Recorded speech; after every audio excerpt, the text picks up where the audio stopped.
ಇಷ್ಟು ನೋಡಿದ ಮೇಲೆ ನಿಮಗೆ ಇದು ಒಂದು ಬೇಟೆಯ ಕ್ರಮ ಎಂದು ಅರ್ಥವಾಗಿರಬಹುದಲ್ಲವೇ? ಹೌದು, ಇದೊಂದು ಬೇಟೆಯ ಕ್ರಮ. ನಮ್ಮ ಬಯಲು ಸೀಮೆಯ ಹಳ್ಳಿಗಳಲ್ಲಿ, ಗುಡ್ಡಗಾಡು ಪ್ರದೇಶಗಳಲ್ಲಿ ಇಂತಹ ಬೇಟೆಯ ವಿಧವನ್ನು ನಾವು ನೋಡಬಹುದು. ವಿವಿಧ ರೀತಿಯ ಬಲೆಯನ್ನು ಹಸು ಅಥವಾ ಎತ್ತಿನ ಮರೆಯಲ್ಲಿ ಬಿಡಿಸಿಟ್ಟು ಹಕ್ಕಿಗಳನ್ನು ಆಕರ್ಷಿಸಿ ಹಿಡಿಯಲಾಗುತ್ತದೆ.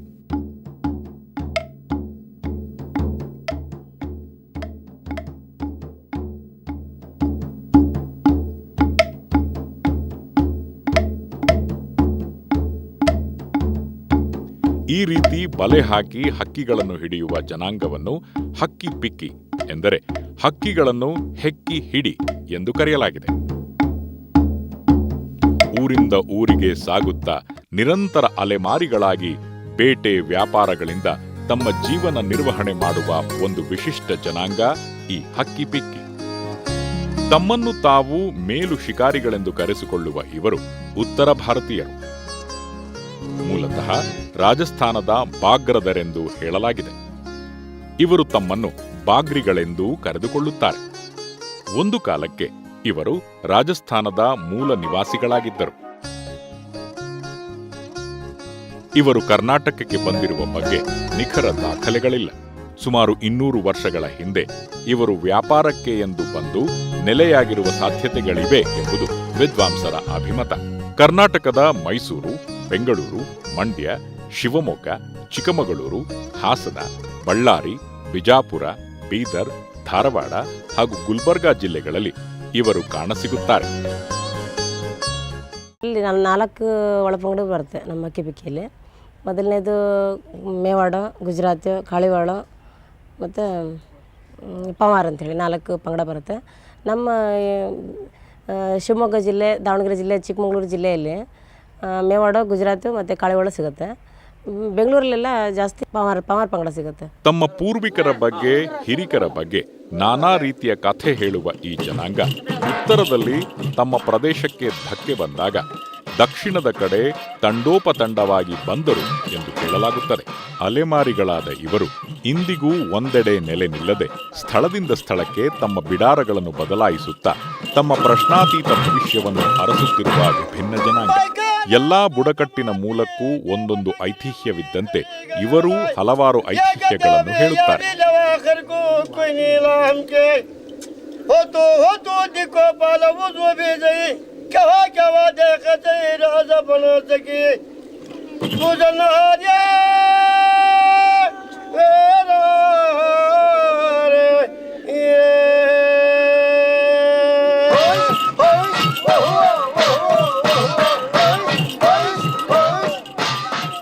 ಹಿಂದೆ ಈ ಜನಾಂಗದವರು ಬೇಟೆಯನ್ನೇ ಅವಲಂಬಿಸಿದ್ದರು. ಗಂಡಸರು ಬೇಟೆಯಾಡಿ ಪ್ರಾಣಿ ಪಕ್ಷಿಗಳನ್ನು ಮಾರಾಟ ಮಾಡಿ ಬಂದ ಹಣದಿಂದ ಜೀವನ ನಿರ್ವಹಣೆ ಮಾಡಿದರೆ, ಮಹಿಳೆಯರು ಸಣ್ಣ ಪುಟ್ಟ ವ್ಯಾಪಾರ ಮಾಡುತ್ತಾ ಭಿಕ್ಷೆ ಬೇಡುತ್ತಾ ತಮ್ಮ ಸಂಸಾರ ಸಾಗಿಸಲು ಹೆಣಗುವುದು ಸರ್ವೇ ಸಾಮಾನ್ಯ. ಹಿಂದುಳಿದ ಜಾತಿ ಸ್ವಾಮಿ ನಮ್ಮ ಕಾಡಿನಾಗೆ ಇದ್ದಿದ್ದು. ನಾವು ಭಿಕ್ಷೆ ಬೇಡಿ ತಿನ್ನೋದು ಮತ್ತು ಜೋಳಿಗೆ ಹಾಕ್ಕೊಂಡು ಹೋಗೋದು, ಇದು ಶಿಕಾರಿ ಬಲೆ ಹಾಕ್ಕೊಂಡು ಹೋಗೋದು. ಗಂಡ ಹೆಂಡತಿ ಯಾವ ಸಹಕಾರ ಇಲ್ಲ, ನಮಗೆ ಏನಿಲ್ಲ. ಬಾಣತನ ಆದರೆ ಕಾಡಿನ ಜಾತಿನೇ ಅದು. ಇದು ಏನೋ ಚಕ್ಕೆನೋ ಆ ಕಾಯಿನೋ ಏನೋ ತೆಯ್ದು ಕುಡಿಸಿ ಬೆಳೆಸ್ಕೊಂಡಿದ್ದೀವಿ ನಾವು ಮಕ್ಕಳಿಗೆ. ಮತ್ತು ಕಸ್ತೂರಿ, ಗೋರೋಜನ ಅದು 1-2. ಮುಂದೆ ಏನೂ ಇದ್ದಿಲ್ಲ, ಬರೇ ಹುಲ್ಲು ಮನೆಗಳು, ಬರೇ ಒಂದು ಟ್ಯಾಂಟ್ ಹಾಕಿ ಇದ್ದಿದ್ದು, ಡೇರೆ ಹಾಕಿ ಇದ್ದಿದ್ದು ಸಮಯ. ಸೀರೆ ಜಾಕೆಟ್ ಹುಟ್ಟಿ ಗೊತ್ತಿಲ್ಲ, ಬರೇ ಲೆಂಗ ಮೇಲೆ ಇದ್ದಿದ್ದು ನಮ್ಮ ಜಾತಿ. ಕಚ್ಚೆ ಹರಬಿ ಹಾಕ್ಕೊಂಡು ತಿರುಗಾಡಿದ್ದು, ಹಂಗೆಲ್ಲ ತಿರುಗಾಡಿದ ಜಾತಿ ನಮ್ಮದು ಸಮಯ. ಹೋಗಬೇಕು 20 ಕಿಲೋಮೀಟ್ರ್ 40 ಕಿಲೋಮೀಟ್ರ್ ತಿರುಗಾಡಬೇಕು, ಮಾಡಬೇಕು. ಶಿಕಾರಿ ಸಿಕ್ಕಿದ್ರೆ ಶಿಕಾರಿ, ಸಿಕ್ಕಿಲ್ದ್ರೆ ಭಿಕಾರಿ, ಅಂಥ ಜಾತಿ ನಮ್ಮದು. ಈಗ ಸರ್ಕಾರದ ಕೆಲವು ಅರಣ್ಯ ಕಾಯ್ದೆಗಳಿಂದ ಇವರು ಮೂಲ ಕಸುಬು ಬಿಟ್ಟು ಕಾಡಿನಿಂದ ದೂರ ಇದ್ದು ಬೇರೆ ಕೆಲಸಗಳನ್ನು ಮಾಡುತ್ತಿದ್ದಾರೆ. ಸಮಾಜದ ಮುಖ್ಯ ವಾಹಿನಿಯೊಂದಿಗೆ ಬೆರೆಯಲು ತಮ್ಮದೇ ಸಾಮಾಜಿಕ ಸಾಂಸ್ಕೃತಿಕ ಕಾರಣಗಳಿಂದಾಗಿ ಇವರು ಹಿಂಜರಿಯುತ್ತಾರೆ. ಸಾಮಾನ್ಯವಾಗಿ ಊರಿಂದ ದೂರ ತಮ್ಮ ಗುಡಿಸಲು ಬಿಡಾರಗಳನ್ನು ಕಟ್ಟುವ ಇವರು ತಮ್ಮ ಅಲೆಮಾರಿ ಪ್ರವೃತ್ತಿಗೆ ಕಡಿವಾಣ ಹಾಕಲು ಪ್ರಯತ್ನಿಸುತ್ತಾ ಹೊಸ ಭವಿಷ್ಯದತ್ತ, ಹೊಸ ಕನಸುಗಳತ್ತ ಕಣ್ಣು ಹಾಯಿಸುತ್ತಿದ್ದಾರೆ. ಇನ್ನು ಇವರಲ್ಲೂ ಒಳಪಂಗಡಗಳಿವೆ. ಅವುಗಳನ್ನು ಅವರು ಮೆವಾಡು, ಗುಜರಾತ್, ಕಾಲಿವಾಡು ಮತ್ತು ಪವಾರ್ಗಳೆಂದು ವಿಂಗಡಿಸಿದ್ದಾರೆ. ಇಲ್ಲಿ ನಾವು ನೋಡುತ್ತಿರುವ ಹಳ್ಳಿಯ ಹೆಸರು ಅಸ್ತಾಪನಹಳ್ಳಿ. ದಾವಣಗೆರೆ ಜಿಲ್ಲೆಯ ಚನ್ನಗಿರಿ ತಾಲೂಕಿಗೆ ಹತ್ತಿರದ ಈ ಹಳ್ಳಿಯ ಅಸ್ತಿತ್ವಕ್ಕೆ ಸುಮಾರು 50 ವರ್ಷಗಳ ಇತಿಹಾಸವಿದೆ. ಇನ್ನೊಂದು ವಿಶೇಷವೆಂದರೆ ಈ ಹಳ್ಳಿಯಲ್ಲಿ 600ರಷ್ಟು ಹಕ್ಕಿಪಿಕ್ಕಿ ಮನೆಗಳಿವೆ. ತಂಡವಾಗಿ ಒಂದೆಡೆಯಿಂದ ಇನ್ನೊಂದೆಡೆ ಸಂಚರಿಸುತ್ತಾ ಇದ್ದ ಇವರಿಗೆ ಒಂದು ನಿರ್ದಿಷ್ಟ ನೆಲೆಯನ್ನು ಅರಿತ ಸರ್ಕಾರ ಅಸ್ತಾಪನಹಳ್ಳಿಯಲ್ಲಿ ಶಾಶ್ವತವಾಗಿ ನೆಲೆಸಲು ಭೂಮಿಯನ್ನು ನೀಡಿದೆ. ಸಾಮಾನ್ಯವಾಗಿ ಒಂದು ಕಡೆ ನೆಲೆಯೂರಲು ಮನಸ್ಸು ಮಾಡದ ಈ ಜನಾಂಗ ನಿಧಾನವಾಗಿ ಇಲ್ಲಿ ನೆಲೆ ನಿಂತಿದ್ದಾರೆ. ಹಾಗಾಗಿ ಬಿಡಾರ, ಟೆಂಟ್ ಮುಂತಾದ ತಾತ್ಕಾಲಿಕ ಸೂರುಗಳನ್ನು ಬಿಟ್ಟು ಶಾಶ್ವತವಾದ ಮನೆಗಳನ್ನು ಕಟ್ಟಿ ವಾಸಿಸುತ್ತಿದ್ದಾರೆ. ಈಗೀಗ ಇವರು ಇದೇ ಊರಿನವರೆನ್ನುವ ರೀತಿಯಲ್ಲಿ ಜೀವನ ಸಾಗಿಸುತ್ತಿದ್ದಾರೆ. ಸಮಾಜ ಕಲ್ಯಾಣ ಇಲಾಖೆ, ಗಿರಿಜನ ಅಭಿವೃದ್ಧಿ ಇಲಾಖೆ ಮುಂತಾದ ಸರ್ಕಾರಿ ಇಲಾಖೆಗಳ ಸಹಕಾರವು ಇವರಿಗೆ ಒದಗಿ ವ್ಯವಸ್ಥಿತ ಹಳ್ಳಿಯನ್ನು ನಿರ್ಮಿಸಿಕೊಂಡಿದ್ದಾರೆ. 1949-50ನೇ ಇಸ್ವಿಯಲ್ಲಿ ಇಲ್ಲಿ ಬಂದು ನೆಲೆಸಿರ್ತಕ್ಕಂಥವ್ರು ನಾವು. ಆವಾಗ ನಾವೆಲ್ಲ ಸಣ್ಣ ಸಣ್ಣ ಹುಡುಗರು. ನಮ್ಮ ತಂದೆಯರ ಒಂದು ಶ್ರಮದ ಫಲ ಅಸ್ತಾಪನಹಳ್ಳಿಯು ನಿಲ್ಲುವುದಕ್ಕೆ ಕಾರಣವಾಯಿತು. 1954ರಲ್ಲಿ ಸಾಗುವಳಿ ಚೀಟಿ ಅಂದರೆ ಘನ ಸರ್ಕಾರದಿಂದ ನಮಗೆ ಕೆಲವು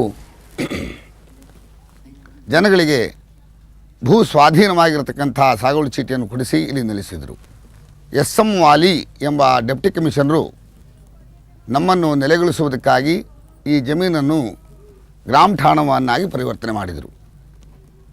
ಹಾಗೆಯೇ ಇದು ಅಗ್ರಿಕಲ್ಚರ್ ಕಾಲೋನಿ ಎಂಬುದಾಗಿ ಮಾಡಬೇಕೆಂಬ ಅಭಿಪ್ರಾಯದಿಂದ ಘನ ಸರ್ಕಾರದಿಂದ ಕೇಂದ್ರ ಸರ್ಕಾರದ ಅನುಮತಿಯನ್ನು ಪಡೆದುಕೊಂಡು ಇಲ್ಲಿ ರಾಜ್ಯಪಾಲರು 250 ಎಕರೆ ಜಮೀನನ್ನು ನಮಗೆ ರಿಸರ್ವೇಷನ್ ಆಗಿ ಮಾಡಿದರು, ಮೀಸಲಾತಿಯನ್ನು ಕೊಟ್ಟರು.